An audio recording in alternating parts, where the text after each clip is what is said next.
Para pejuang psikosomatik dimanapun berada, saya Dr. Andri, spesialis kedokteran jiwa dari Rumah Sakit EMC Alam Sutera dan Rumah Sakit Secipit.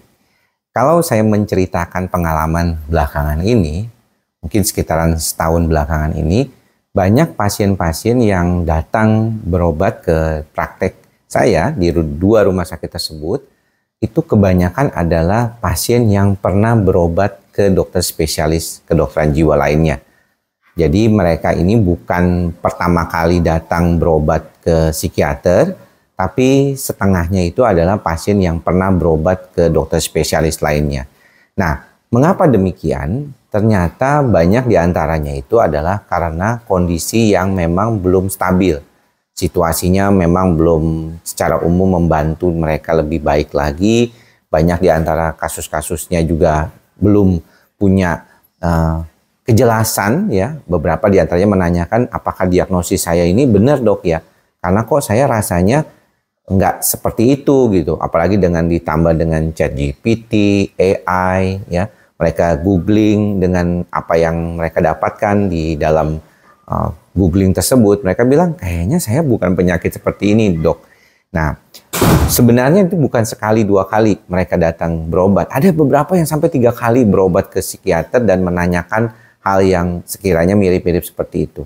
Nah, saya ingin menekankan ya buat teman-teman yang mungkin juga punya pengalaman yang sama, boleh coba untuk tidak terlalu banyak mencari alternatif ya pengetahuan dan informasi itu dari googling ataupun ChatGPT, AI, Meta AI dan yang lainnya.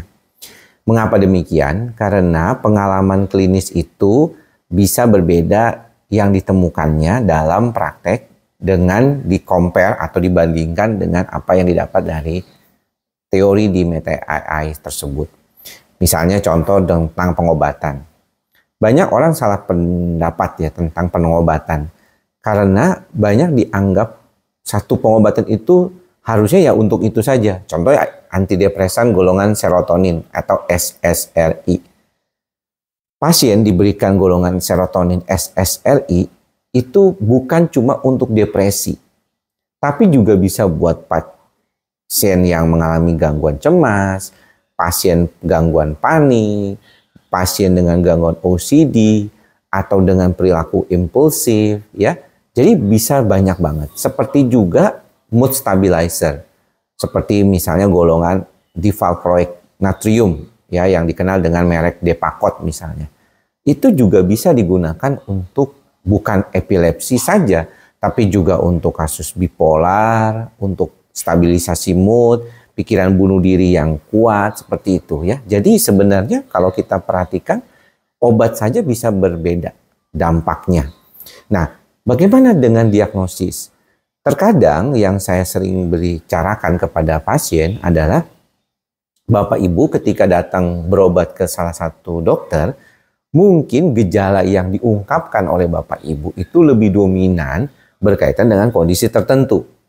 Ya, misalnya beberapa waktu yang lalu ada pasien dengan diagnosis yang sebenarnya dari saya sendiri melihat ini adalah lebih ke kondisi bipolar. Karena dia ada mood yang naik, ya, ada fase manic, hipomaniknya, dan juga ada fase depresi seperti nggak mau ngapain sama sekali. Dan itu saling berkaitan. Ini kelihatannya sangat arahnya ke bipolar. Namun dia merasa bahwa dia cemas dan dokternya juga pernah mengatakan bahwa kayaknya kamu ini ada juga gejala generalized anxiety disorder. Yang mana menurut saya bisa saja sangat sering terjadi. Orang yang bipolar mengalami generalized anxiety disorder atau dia punya gejala mirip dengan pasien gangguan cemas menyeluruh. Banyak dikaitkan dengan situasi seperti ini sebenarnya terkait kondisi di mana situasi pasien bisa saling berbeda ya. Tipikalnya sangat berbeda dan kalau kita lihat maka nggak bisa disamakan ya. Misalnya contoh satu orang yang mengatakan bahwa dia itu didiagnosis gangguan bipolar. Dia cerita sama teman yang lainnya yang dikatakan juga mengalami gangguan bipolar. Tapi kok beda gitu. Yang satu ada gejala cemasnya, yang satu sama sekali nggak ada gejala cemasnya. Yang satu ada masalah gangguan tidur, ada yang satu tidak juga. Dan yang paling utama juga adalah kepribadian. Ya, kepribadian dari setiap orang itu bisa berbeda. Satu misalnya kepribadiannya lebih dominan ke gejala yang terkait dengan dirinya sendiri, mengalami gangguan cemas misalnya. Dia tuh cemasnya ada dan kepribadiannya memang tipikalnya pencemas.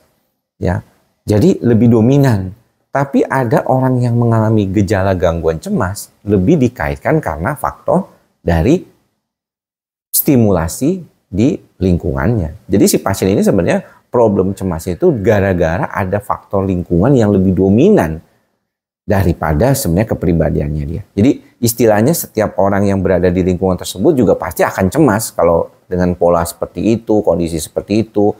Ya, makanya kita sering kali katakan bahwa sering tubuh kita ini memberikan sinyal kepada kita bahwa kita ada problem apa gitu ya. Tapi kitanya nggak aware atau nggak sadar dengan kondisi seperti itu atau respon yang terjadi seperti itu.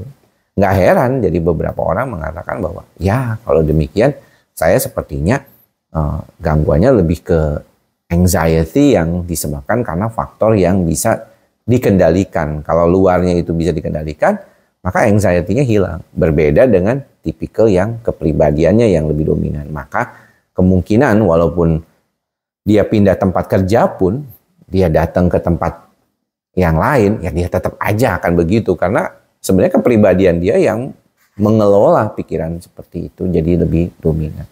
Nah ini yang mungkin perlu diperhatikan ketika kita berbicara tentang diagnosis. Simpulannya sebenarnya adalah ini. Kalau Anda mengalami masalah terkait dengan kondisi kejiwaan, maka kita tahu bahwa pikiran, perasaan, dan perilaku itu yang utama yang membuat problem terjadi. Ya, maka si pasien datang berobat ke dokter jiwa kalau dia tidak bisa mengendalikan 3 faktor ini dan mengganggu kehidupannya sehari-hari. Tapi kalau dia sepertinya tidak terlalu dominan pikirannya itu dan perasaannya itu dia bisa kendaliin sendiri, mungkin dia belum tentu perlu berobat. Dia bisa coba cari-cari alternatif bagaimana mengelolanya, jadi bagaimana bisa melakukan kondisi seperti itu gitu. Jadi kadang-kadang kalau kita lihat nggak semua orang itu akan datang ke psikiater atau ke psikolog ketika mengalami masalah-masalah kejiwaan. Yang biasanya datang adalah kalau dia tidak bisa berfungsi secara baik dengan kondisi seperti itu. Baru dah dia datang. Itulah mengapa kadang yang datang itu sudah jauh lebih berat kondisinya daripada yang biasanya kita temukan. Nah untuk itulah perlunya penanganan segera, perlunya diagnosis yang berkaitan dengan kondisi tersebut dan terapi yang tepat berdasarkan gejala yang ada. Kemudian nanti dibahas, dievaluasi juga terkait dengan kepribadiannya. Karena kepribadian, mekanisme coping atau cara mekanisme adaptasi setiap orang akan menentukan kesembuhan dia sendiri. Mudah-mudahan bermanfaat. Tetap ikhlas, sabar, dan sadar. Semoga semua makhluk berbahagia. Semoga kita semua berbahagia. Salam sehat jiwa. Bye-bye.